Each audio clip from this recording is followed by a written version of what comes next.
c'est vraiment la mise en commun des différentes approches, trouver la façon de le faire de façon efficace, qui doit permettre de résoudre ce problème de quantification.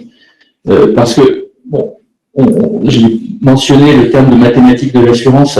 Il y a, disons que dans la base de ces choses-là, on a, pour cette question de l'assurance, pour cet exemple-là, l'idée que le cadre standard, c'est celui de ce qu'on appelle un jeu, au sens de la théorie des jeux, c'est pas des jeux très drôles, à deux joueurs, assureur et assuré. Là, ce qu'il faut bien comprendre, c'est qu'on est sur un jeu à au moins 3 joueurs. C'est-à-dire, il y a l'assureur et l'assuré, mais derrière, il y a un écosystème cyber malveillant qui n'a pas le même degré d'information sur le risque, qui d'ailleurs pratique le partage d'informations. Le ransomware as a service est un exemple de mise en commun d'outils à une large communauté. Et ça crée un très fort déséquilibre.